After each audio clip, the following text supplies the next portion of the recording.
Leta 1996 sem se zaposlil v eni izmed mariborskih optik. Tam sem bil zaposlen 13 let, potem sem se pa nekako odločil za svojo pot. Tukaj smo zdaj 5. leto.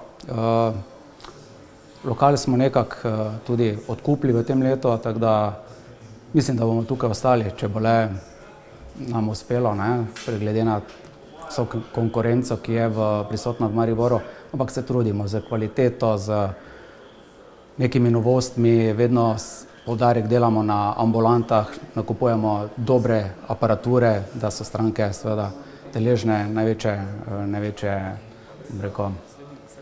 kvalitete pregleda. Delajo pri nas tudi 2 doktorja, imamo koncesijo iz strani Zdravstvenega doma Maribor, tako da so pregledi pri nas, se pravi, koncesijski, enkrat tedensko jih izvajamo. In pa tako, delamo z kvalitetnimi stekli podjetja Carl Zeiss, vemo, da je to številka 1 v svetu, in z kvalitetnimi okvirčki samih dobrih, priznanih blagovnih znamk. To ne pomeni, da so očala v nas draga, gre za to, da so tu predvsem kvalitetna.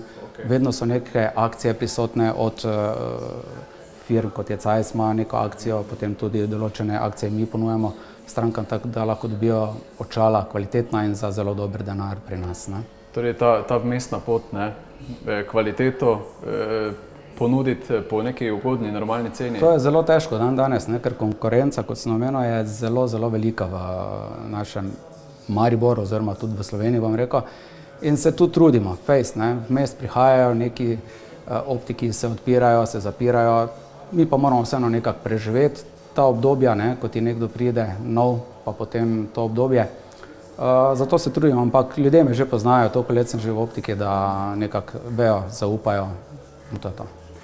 Je ta izkušnja iz prejšnje firme, pravzaprav, ko ste dolgo let delali za neko firmo, dobrodošla na samostojni poti potem? Absolutno. V bistvu je bilo tako, da vsa ta leta, ki sem bil zaposlen v tej optiki mariborski, je bilo več ali manj vse prepuščeno meni. Dosti stvari sem delal sam in potem nekako narediš tak korak lažje naprej. Si pogumen, verodostojno. Ja, čeprav so vedno neke prepreke, pa pridejo stvari, ki jih ne računaš na njih, ampak to tak je. Morate pa slediti trendom, verjetno tako kot posod, tudi v optiki, in raziskovati, kaj je zdaj moderno. Tako, zato se udeležujemo tudi raznih sejmov, kot je eden največjih sejmov na svetu Milano, recimo potem v Franciji, v Parizu. Eden bližje nam je potem tudi Münchnu, to so sejmi, tudi slovenski sejmi, slovenski trg naredimo, pogledamo. Tako da, ja, vedno moraš biti v nekje s časom naprej. Tudi preglede izvajate, pa tudi tam je treba tehnologiji slediti, verjetno. Tako, tudi v lanskem letu pa v letošnjem letu smo nabavili tudi nekaj novih aparatur, kar se tiče ambulante, tako da delamo res na zelo kvalitetnih, sodobnih aparaturah. Povejte mi, mogoče mi lahko izpostavite, kaj je zdaj v optiki moderno, kakšen je zdaj trend, se to pogosto spreminja?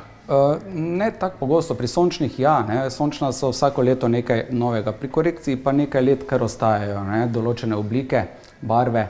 S tem, da postopoma se tudi korekcija spreminja. Recimo že lansko leto se je pri nas začelo vse bolj na oval in na okroglo zopet pojavljati.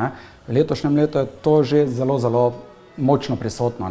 Kaj bom pa rekel, v Italiji ali pa v kakšni drugi deželi je pa to že bilo 3 leta nazaj. Tako postopoma prihajamo tudi, ta moda prihaja k nam in se ljudje tudi že bistveno več odločajo kot lani ali pa predlani za takšna očala. Tako da, ja, počasi se zdaj menjava kolekcija v korekciji. Pri sončnih pa je to vedno nekaj, vsako leto nekaj novega. Če bi se ozrli, tudi v optiki se treba ozreti v prihodnost in razmišljati o tem, o čem vi razmišljate, kaj si želite. Ja, v prihodnosti delati tako delamo, pošteno delamo, kvalitetno delamo. Jaz mislim, da je vedno prihodnost v kvaliteti. Prihajajo optike z res cenovno ugodnimi artikli, ampak to je vse kratkoročno. Mi gledamo vseeno, da delamo na dolgi rok za kvaliteto. In to je pri nas bistvo, kvaliteta. Pustiš dober vtis. Tako. Hvala lepa za vaš pogovor in še veliko uspeha naprej. Hvala lepa, hvala vam.